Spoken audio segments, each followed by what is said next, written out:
My dad said my 150K was gone until the insurance company called me directly during dinner and asked why he filed the claim. The call came about 10 minutes into the roast beef, right when Mom was asking Uncle Frank about his latest fishing trip. The line rang, and Dad, mid-sentence about the choke on his carburetor, glared at the cordless phone on the end table like it had personally offended him. He picked it up, his voice already tight with annoyance. "Yeah?" A pause. Then his face went slack, the color draining from it like water down a sink. He mumbled something, fumbled with the phone, and hung up so abruptly the receiver clattered against the base. The clatter cut through the din of dinner conversation, and suddenly everyone was looking at him. Mom's fork froze halfway to her mouth. "What is it, honey?" she asked, her voice laced with that familiar worry that always seemed to settle over her like a shroud whenever Dad got like this. He didn't answer. He just stared at the phone, then at me, his eyes wide and a little wild. It wasn't a look I recognized. Dad was a man of routine, of predictable grumbles and bellowing laughter. This was something else. This was fear, or maybe something uglier. He cleared his throat, a rough, dry sound. That was the insurance company. He didn't say which insurance company, or why they'd be calling him, or why he was looking at me like I'd just confessed to burning down the barn. The silence stretched, thick and suffocating. Uncle Frank, ever the peacemaker, chimed in. "Everything all right, Dave?" Dad just shook his head, a jerky, almost involuntary movement. They asked why I filed a claim. He finally looked at me, and the accusation in his gaze was a physical blow. "They asked why I filed a claim on your money." The words hung in the air, heavy with implications I couldn't yet grasp. My money. The $150,000 I'd been saving for years, meticulously, painstakingly, from every freelance graphic design gig, every late night spent hunched over my laptop, every sacrifice of social life and spontaneous trips.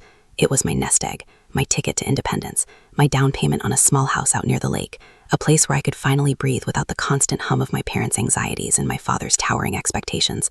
I'd been so proud of it, so sure of my own prudence and foresight. I told Dad about it a few months back, when I finally hit the 150K mark. He'd been surprisingly supportive. He'd even helped me set up a high-yield savings account, boasting about his own savvy investment strategies. He'd said he was proud of me, that I was a smart girl, and that he'd always be there to help me navigate the bigger financial waters. I'd believed him. I trusted him. And now this, a call from an insurance company, him filing a claim on my money. The image of his face, the fear, the accusation, flashed in my mind. It didn't make sense. Why would he file a claim? What was he claiming? And why was he looking at me like I was the one who had done something wrong? Mom, sensing the rising tide of confusion and dread, put down her fork. "David, what are you talking about? A claim on her money? What money? What are they claiming?" Dad, his face still pale, pushed his plate away. He looked genuinely shaken. The policy, the disability policy." He turned to me, his voice barely above a whisper. I took out a disability policy on you. A few months ago, when you hit that milestone with your savings, I wanted to make sure it was protected, in case anything happened." He stumbled over the words, his usual booming confidence reduced to a pathetic squeak. I was just looking out for you, protecting your future. I thought if something happened to you, the payout would cover it, ensure you still had your future, your dream house." His explanation was a tangled mess of half-truths and justifications, a flimsy veil over something far more sinister. A disability policy? On me? Without my knowledge? Without my consent? And a claim on it? What happened? Nothing had happened to me. I was perfectly healthy. The only thing that had happened was my father's insidious, suffocating control tightening its grip. My mind raced, trying to connect the dots, trying to make sense of this bizarre turn of events. He'd been so proud of my savings. He'd helped me set up the account. He'd encouraged me. And all the while, he'd been secretly taking out insurance policies on my life, or rather, on my ability to earn. The thought sent a chill down my spine. This wasn't about looking out for me. This was about leverage. This was about him being able to control the narrative, to control me. Mom looked stunned, her eyes darting between Dad and me. "David, you took out an insurance policy on Sarah without her knowing? That's not right." Uncle Frank just shook his head, a low murmur of disapproval escaping his lips. "That's not how you do things, Dave." But Dad, cornered and defensive, wasn't listening. He was focused on me, on the dawning horror in my eyes. They said the policy was activated, that they received notice of a claim for permanent disability. He paused, his voice cracking. They said you were involved in an accident, a severe one, that you wouldn't be able to work again. They asked if the payout was sufficient to cover your ongoing expenses, your mortgage. The accusation was palpable now, a thick, suffocating fog in the room. He wasn't just confused, he was angry. Angry that I, his precious daughter, had apparently been involved in some catastrophic event that he'd somehow monetized, and now here I was, sitting at his dinner table, perfectly fine, and apparently having duped him. But the deeper truth, the one that was starting to unfurl in my stomach like a cold, hard knot, was that he had set this up. He had orchestrated this entire charade. The accident, the claim, the whole damn thing.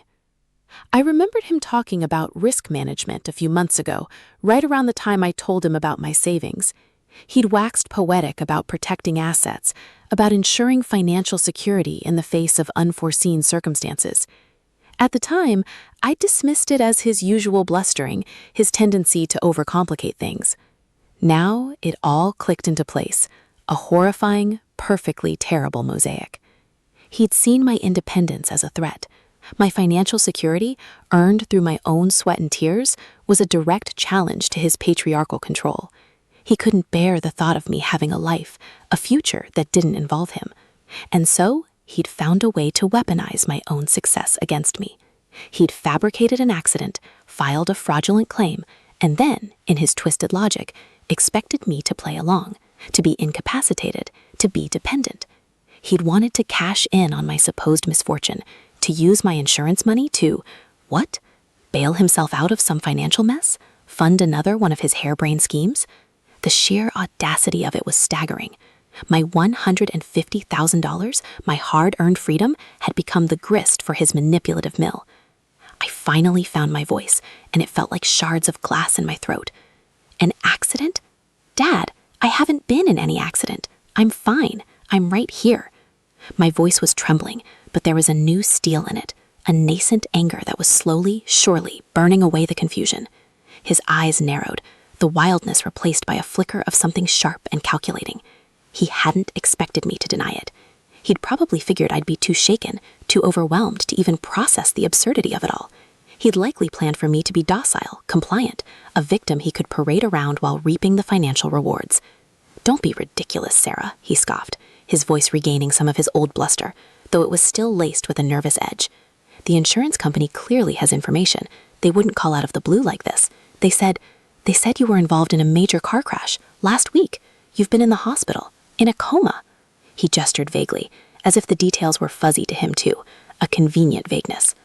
"I just filed the claim so you'd be taken care of, so all your bills would be paid, and so that your savings wouldn't be touched by all this." He was trying to paint himself as the selfless protector, the devoted father making the best of a terrible situation. But the lie was so blatant, so transparent, it was almost insulting. The accident was last week. I'd been at my desk, working on a big project for a new client, then out with friends on Friday night, laughing and dancing. No coma, no hospital, no major car crash. Just me, my life, and my hard-earned money, which my father had apparently tried to steal through a fraudulent insurance claim. The implications of his actions were chilling. He hadn't just tried to steal my money. He tried to erase me, to rewrite my reality.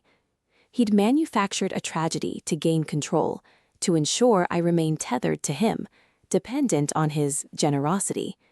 And now, he was trying to gaslight me into believing it. Mom was looking at him with dawning horror, her face a mask of disbelief. "David, what have you done?" she whispered, her voice trembling. Uncle Frank stood up, pushing his chair back with a loud scrape. "Dave, this is insane. You can't just file claims on other people's insurance policies, especially not for something that didn't happen." Dad, however, was still fixated on me, his gaze burning. He seemed to be searching my face for any sign of weakness, any crack in my resolve. He wanted me to crumble, to accept his narrative, to become the injured party, so he could reap the benefits. But I wouldn't. Not anymore. The humiliation of his blatant betrayal, the sheer audacity of his scheme, was a potent cocktail that was brewing into something far more dangerous than fear. It was a cold, clear rage. You filed a fraudulent claim," I said, my voice steady now, cutting through the room, "on a policy you took out without my knowledge. You pretended I was in a car accident. You tried to steal my savings. And you expect me to believe you were protecting me? I stood up, my legs feeling strangely solid beneath me. The roast beef sat untouched on my plate. The clinking of silverware had stopped. The only sound was the thumping of my own heart, a steady, powerful rhythm of defiance. You were never protecting me, Dad, I continued, my gaze locked on his. You were trying to control me. You were trying to own me. His face contorted, a mixture of fury and panic. That's not true. I was looking out for you, he shouted, his voice regaining its boom, but it was hollow, desperate. Mom was openly crying now, her hands covering her mouth. Uncle Frank looked grim, his jaw set. The family dinner, meant to be a comforting ritual, had devolved into a scene of utter devastation, a testament to my father's twisted sense of entitlement and his suffocating need for control. I looked at him, at the man who had been my father, my protector, my guiding light, and saw only a stranger, a predator. No, I said, my voice quiet but firm. You weren't. You were trying to steal my future, and you failed. I turned and walked out of the dining room, leaving behind the wreckage of my family, the stunned silence, and the chilling realization that my father, the man I thought I knew, was capable of profound betrayal. The insurance company had called during dinner, a dinner that had been supposed to be a celebration of sorts, a quiet family gathering. Instead, it had been the unraveling of everything I thought I knew. The $150,000 wasn't just money anymore. It was the price of my freedom, a price my father had tried to pay with lies and fraud. As I walked out the back door and into the cool night air, a plan began to form, a slow burn of righteous anger igniting within me. He thought he had me trapped. He thought he could control my life, my money, my very identity. He was wrong, so profoundly, devastatingly wrong. He had underestimated me. He had underestimated the power of my resilience, the strength of my will, and he had just handed me the perfect weapon. The night air was cold against my skin, a stark contrast to the suffocating heat of the house. I didn't have a coat, I didn't have my purse. I just had the clothes on my back and the burning realization that my entire life, my security, my independence, had been a carefully constructed illusion built on my father's deceit. As I drove away in my own car, a car I'd paid for with my own money, the anger began to solidify, hardening into something more potent, more purposeful. It wasn't just about the money anymore. It was about the betrayal, the manipulation, the sheer, unadulterated gall. He had played me. He had played all of us, and he had done it because he couldn't stand the thought of me having something he didn't have total dominion over. My father, Dave, was a man who believed in control. Not just financial control, though that was his primary weapon. He controlled conversations, he controlled moods, he controlled the narrative. He was a master manipulator, cloaking his suffocating possessiveness in the guise of paternal concern. Mom, bless her heart, had always been caught in the crossfire, a willing participant in his control, because she believed it was love. Uncle Frank, bless him too, was the voice of reason, the outsider who could see the absurdity of Dave's machinations, but even he was often steamrolled by Dave's booming pronouncements and manufactured indignation. And me? I was the golden child, the one who excelled, the one who achieved, the one he could mold and shape into his idea of success, as long as that success remained tethered to him. My $150,000, that tangible symbol of my independence, had been the breaking point. It was too much. It was proof I could fly without his guiding hand, and that, for him, was an unacceptable prospect. He'd helped me set up the account, remember? He'd even bragged about his own investment acumen. He'd painted himself as the wise financial guru, the experienced navigator of the treacherous waters of adult finances. But in reality, he'd been scouting for vulnerabilities, for opportunities to weave his web. The disability policy, it wasn't about protecting my future, it was about him controlling my present. If I was permanently disabled, he could claim a hefty payout, a payout that, in his mind, would undoubtedly flow back to him, or at least keep me dependent, incapacitated, and under his thumb. He'd invented an accident, a car crash, a coma, a whole fabricated tragedy to trigger that payout, to secure his control. And the insurance company, bless their bureaucratic hearts, had called him, not me, to confirm the claim. That was the fatal flaw in his grand design. They treated him as the policyholder, the one who had taken out the policy, but the claim was against my supposed well-being. They needed his authorization, his signature, and a clear understanding of the payout's purpose. Driving through the quiet suburban streets, the streetlights blurring into streaks of gold, I replayed the conversation, dissecting every word, every nuance. The fear in his eyes, not of my supposed accident, but of being caught. The desperation in his voice, trying to weave a believable lie out of thin air. The sheer entitlement that allowed him to believe he could orchestrate such a charade without consequence. It was a masterclass in gaslighting, an attempt to make me doubt my own reality, my own senses. But I knew what I heard, I knew what I saw, and I knew with a chilling certainty that this was only the beginning. The immediate aftermath was a blur. I'd driven to a motel about an hour away, not wanting to go to my own small apartment because I knew he'd be calling, bombarding me with manipulative pleas, trying to smooth things over, to twist the narrative again. I needed space, I needed to think. I needed to process the fact that my own father had nearly orchestrated my financial ruin and emotional imprisonment. I spent that first night staring at the ceiling of the sterile motel room, the hum of the air conditioning a dull drone in the silence. My mind raced. What were the legal ramifications of filing a fraudulent insurance claim? What were the consequences for him? And more importantly, what did I want to do? The initial shock and humiliation were giving way to a potent, icy resolve. He thought he could break me, control me, financially and emotionally. He was wrong. I would not be his pawn. I would not be his victim. The next morning, I went straight to a lawyer. Not just any lawyer, but a highly recommended one who specialized in financial fraud and family disputes. I explained everything, every detail, from the initial conversation about my savings to the bizarre phone call during dinner. I watched her face, the subtle shifts from polite professionalism to focused intensity.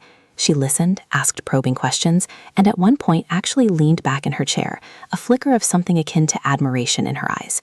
"This is audacious," she said, her voice calm and measured.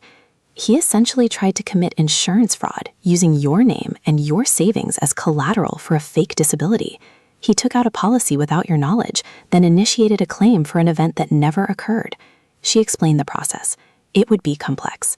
It would involve gathering evidence, potentially contacting the insurance company directly to lodge a formal complaint, and possibly pursuing legal action against my father for fraud, deceit, and potentially other civil charges. The idea of a courtroom, of my father standing in front of a judge and having his deceit exposed, sent a shiver down my spine. But it also felt like a necessary catharsis. "The insurance company," she continued, "will likely launch its own investigation. If they find evidence of fraud, they could pursue criminal charges themselves. But their primary concern will be recovering any funds they might have paid out or preventing payment. Since the claim was likely denied or not yet fully processed due to the inconsistencies, the immediate financial damage might be limited, but the legal repercussions for your father could be severe." She looked at me, her gaze steady. "This isn't just about getting your money back, Sarah. This is about holding him accountable for what he tried to do.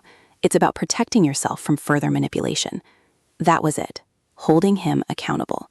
Not revenge, not spite, but accountability. He needed to understand that his actions had consequences, that his need for control had crossed a line, a criminal line. Over the next few weeks, I threw myself into the legal process. My lawyer guided me, gathering documentation, drafting letters, and preparing statements. I felt a strange sense of empowerment, a sharp clarity that had been missing from my life for so long. Every email I sent, every document I signed, was a step away from my father's suffocating grasp and a step towards reclaiming my own life. During this time, I also made the decision to sever contact with my parents. It was the hardest decision I'd ever made. Mom called me repeatedly, her voice a mixture of tears and confusion. Dad would leave voicemails, his tone oscillating between wounded innocence and thinly veiled threats about my future, about how I was throwing away my family, about how I would regret this. But I held firm.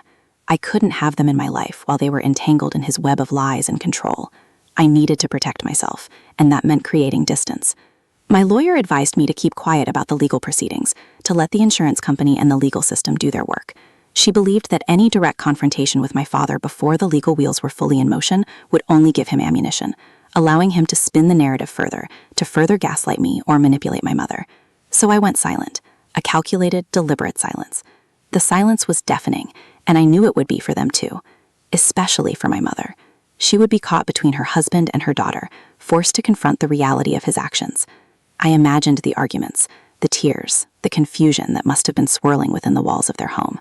It was a painful thought, but a necessary one. My own well-being had to come first.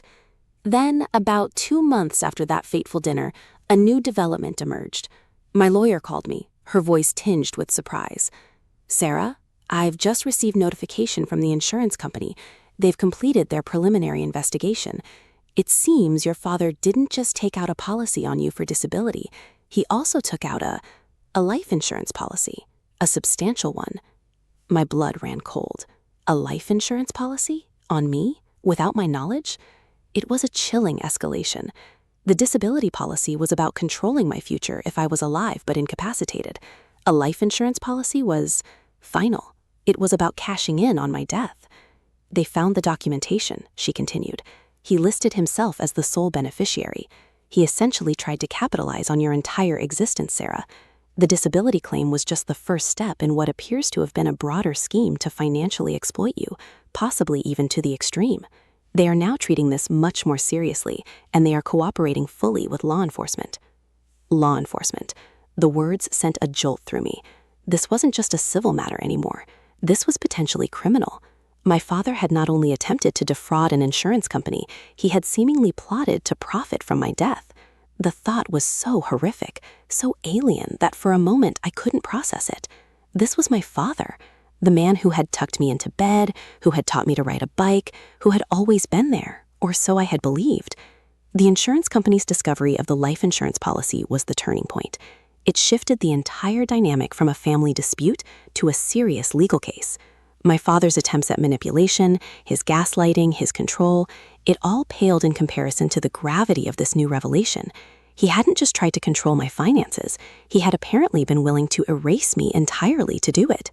The fear that had initially gripped me during that dinner had long since dissipated, replaced by a burning resolve. Now a new emotion began to surface, a grim determination. He had underestimated me. He had underestimated my ability to fight back. He had thought I was a malleable asset, a source of funds to be exploited. He was about to learn the true cost of playing with fire. The insurance company contacted me directly, their tone formal and concerned. They confirmed the existence of both policies and the fraudulent claim. They informed me that due to the discovery of the life insurance policy and the nature of the fraudulent claim, they had contacted the district attorney's office. An investigation was underway. The weight of it all settled on me. This was no longer just about my $150,000. This was about justice. It was about ensuring that my father could never again use his power, his manipulation, his twisted sense of control to harm anyone. I had spent years living under his shadow, trying to meet his impossible expectations, trying to earn his approval. Now I was stepping out of that shadow, not to seek his approval, but to bring him to account. I imagined him finding out. Not directly from me, of course. He would hear it through the grapevine, through whispers, through the official channels of the law. He would hear that his elaborate plan had unraveled, that his carefully constructed web of deceit had been exposed, not just to me, but to the authorities. He would hear that his daughter, the one he had tried to control and exploit, was the one who had brought him down. My lawyer confirmed that my father had been served with subpoenas. The investigation was active. He would be questioned. He would have to face the consequences of his actions. The shockwaves of this would ripple through our family, shattering the carefully constructed facade of normalcy. My mother, caught in the middle, would have to make a choice, a real choice, between her husband and her daughter. The thought of the confrontation, the inevitable emotional fallout, was still daunting, but the fear was now overshadowed by a quiet strength. I had been humiliated, betrayed, and nearly financially ruined, but in that process, I had discovered a resilience I never knew I possessed. I had found my voice, my agency, and the courage to fight for myself. The final words from my lawyer were chilling. "They are building a case, Sarah, a strong one. Your father's actions were not just unethical, they were criminal, and your cooperation is crucial." Crucial. The word echoed in my mind. I was crucial. I was the key.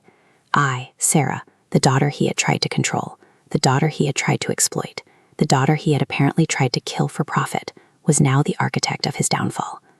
As I sat in my quiet apartment, miles away from the suffocating atmosphere of my childhood home, a sense of calm washed over me. The storm was coming, and I was ready for it. He had tried to bury me under his lies and manipulation, but instead he had only planted the seeds of his own destruction, and I, Sarah, would be there to watch it all bloom.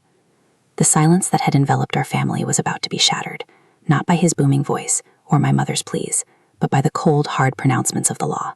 He thought he was in control. He was about to learn the true meaning of losing it all. The quiet hum of the refrigerator was the loudest sound in my small apartment, a stark contrast to the volcanic eruption brewing within me. It had been weeks since my lawyer's call, weeks of a chilling, almost supernatural calm settling over me. The insurance company had been thorough, her words echoing with grim certainty. They dug deep, uncovering not just the fraudulent disability claim, but the life insurance policy, the one where I was the unwitting, soon-to-be deceased asset. My father, Dave, had become a criminal in the eyes of the law, and it was all documented, filed, and ready to detonate. I hadn't seen or spoken to my parents since that night. My mother's calls, initially frantic, had dwindled to infrequent, hesitant texts. Her silence was a heavy cloak, woven with guilt, fear, and the crushing burden of knowing.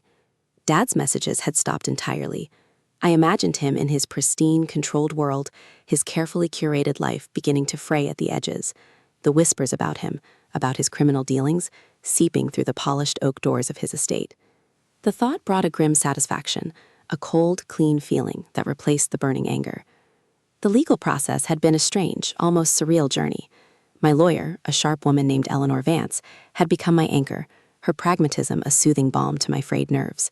She'd explained the nuances of fraud, the potential sentences, the collateral damage to family relationships. She'd also handled the delicate matter of recovering my $150,000. It wasn't just about getting it back.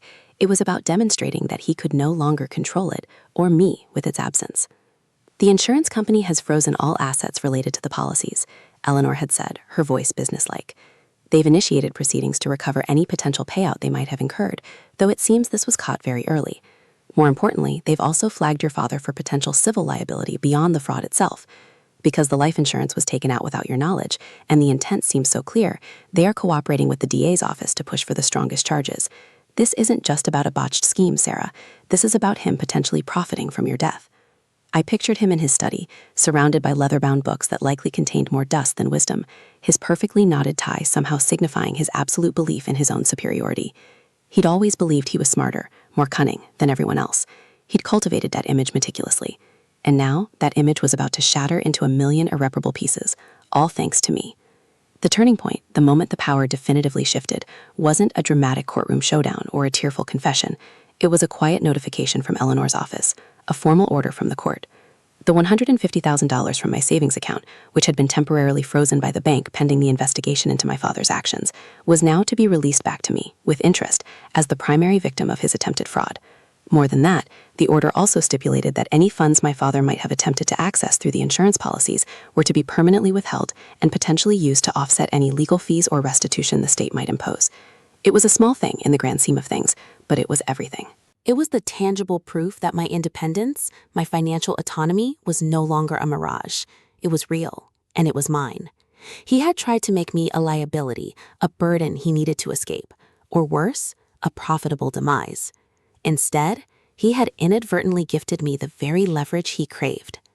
He thought he was controlling the flow of money, but he'd failed to realize I was the one who could truly dam it, or redirect it if I chose. Then came the summons. Not for me, but for him. A formal notification from the district attorney's office. Not a request for an interview, but a declaration of intent. They were pressing charges, felony fraud, attempted conspiracy, and the most chilling of all, based on the life insurance policy and the nature of the fabricated disability, premeditated intent to cause harm for financial gain. I didn't know when he found out. Perhaps it was the official legal document arriving at his meticulously maintained address. Perhaps it was a call from a lawyer he clearly hadn't anticipated needing. I imagined the moment the veneer cracked, the outrage, the disbelief, the sheer, unadulterated panic. He who had orchestrated every aspect of his life, every interaction, every financial maneuver, was now utterly out of control. My mother. I thought about her constantly, caught between a rock and a hard place, or more accurately, between a husband facing potential prison time and a daughter who was now an unyielding force. She had always been his silent partner, enabling his control through her quiet acceptance. But this was different. This was law. This was a judge. This was evidence. The news, as it always did in our sprawling, gossipy network of distant relatives and old family friends, spread like wildfire.